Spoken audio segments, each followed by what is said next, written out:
La parola d'ordine è ricominciare. Il lockdown ha messo in ginocchio l'intera economia. Venezia sta guardando avanti fra iniziative e progetti. Così gli enti bilaterali del turismo e del terziario hanno siglato un importante protocollo per garantire la sicurezza dei turisti tedeschi che arrivano nel nostro territorio.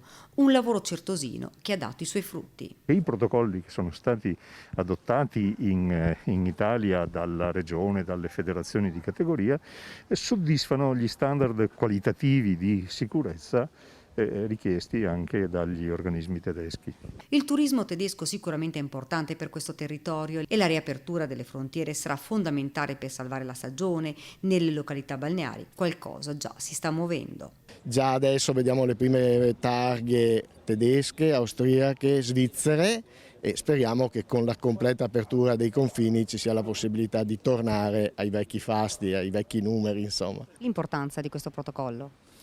L'importanza di questo protocollo è approcciare il mercato tedesco con come vogliono loro, insomma. Noi assicuriamo che le nostre camere, le nostre hall, le nostre spiagge, i nostri solarium siano sicuri secondo anche la loro normativa. Nel terziario sta tenendo bene il commercio alimentare. Alcune società, spiega Monica Zambon, hanno risposte ottime in termini di mole di lavoro e fatturato. Noi temiamo però su due versanti. Uno, ovviamente la situazione del retail, anche perché sappiamo che in questa crisi si è rafforzato e si è accelerato un percorso che era già iniziato, e cioè quello che privilegiava una sorta di acquisti online per quanto riguardano tutto quello che sta nel retail.